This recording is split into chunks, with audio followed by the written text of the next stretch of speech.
De Samuel, chapitre 15. Après cela, Absalom se procura un char et des chevaux, et 50 hommes qui couraient devant lui. Il se levait de bon matin, et se tenait au bord du chemin de la porte. Et chaque fois qu'un homme ayant une contestation se rendait vers le roi pour obtenir un jugement, Absalom l'appelait, et disait, De quelle ville es-tu? Lorsqu'il avait répondu, Je suis d'une telle tribu d'Israël, Absalom lui disait, Vois, ta cause est bonne et juste, mais personne de chez le roi ne t'écoutera. Absalom disait, Qui m'établira juge dans le pays? Tout homme qui aurait une contestation et un procès viendrait à moi, et je lui ferais justice. Et quand quelqu'un s'approchait pour se prosterner devant lui, il lui tendait la main, le saisissait et l'embrassait. Absalom agissait ainsi à l'égard de tous ceux d'Israël qui se rendaient vers le roi pour demander justice. Et Absalom gagnait le cœur des gens d'Israël.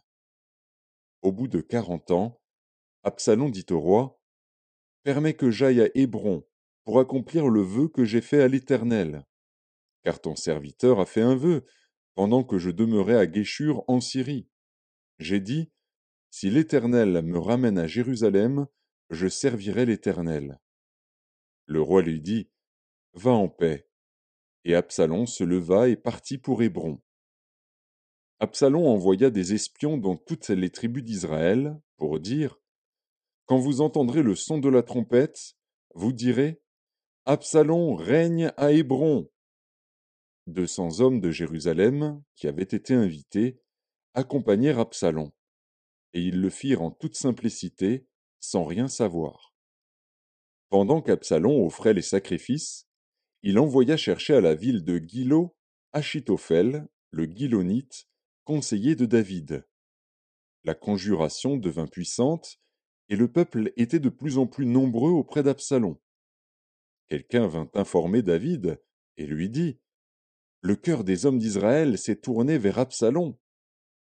Et David dit à tous ses serviteurs qui étaient avec lui à Jérusalem, Levez-vous, fuyons, car il n'y aura point de salut pour nous devant Absalom. Hâtez-vous de partir. Sinon, il ne tarderait pas à nous atteindre, et il nous précipiterait dans le malheur et frapperait la ville du tranchant de l'épée. Les serviteurs du roi lui dirent, Tes serviteurs feront tout ce que voudra mon seigneur le roi. Le roi sortit, et toute sa maison le suivait, et il laissa 10 concubines pour garder la maison. Le roi sortit, et tout le peuple le suivait, et ils s'arrêtèrent à la dernière maison. Tous ses serviteurs, tous les Kérétiens et tous les Pélétiens passèrent à ses côtés, et tous les Gassiens, au nombre de 600 hommes, venus de Gath à sa suite, passèrent devant le roi. Le roi dit à Itaï de Gath, Pourquoi viendrais-tu aussi avec nous? Retourne et reste avec le roi, car tu es étranger, et même tu as été emmené de ton pays. Tu es arrivé d'hier, et aujourd'hui je te ferai errer avec nous çà et là, quand je ne sais moi-même où je vais. Retourne et emmène tes frères avec toi. Que l'Éternel use envers toi de bonté et de fidélité. Itaï répondit au roi et dit, L'Éternel est vivant et mon seigneur le roi est vivant. Au lieu où sera mon seigneur le roi, soit pour mourir, soit pour vivre, là aussi sera ton serviteur. David dit alors à Itaï, Va, passe. Et Itaï de Gath passa, avec tous ses gens et tous les enfants qui étaient avec lui.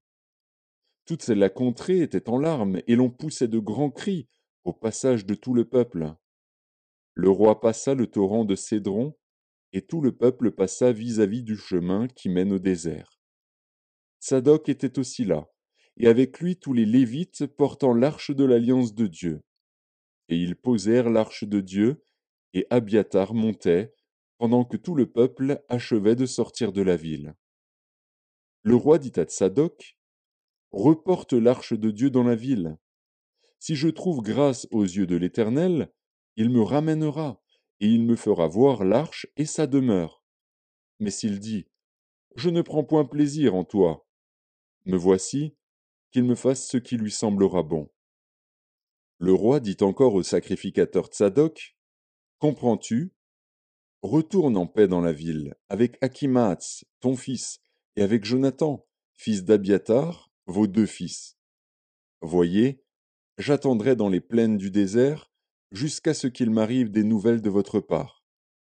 Ainsi Tsadok et Abiatar reportèrent l'arche de Dieu à Jérusalem, et ils y restèrent. David monta la colline des Oliviers. Il montait en pleurant et la tête couverte, et il marchait nu-pieds.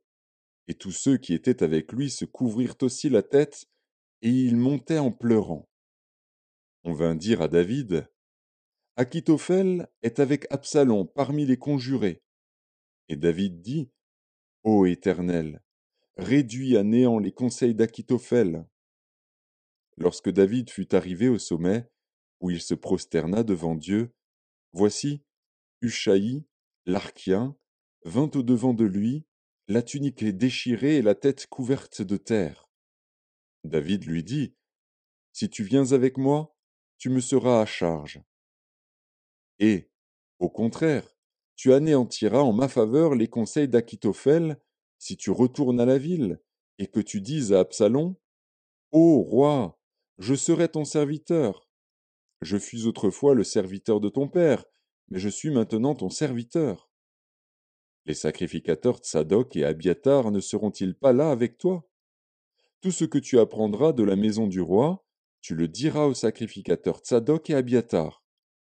Et comme ils ont là auprès d'eux leurs deux fils, Akhimaatz, fils de Tsadok, et Jonathan, fils d'Abiatar, c'est par eux que vous me ferez savoir tout ce que vous aurez appris.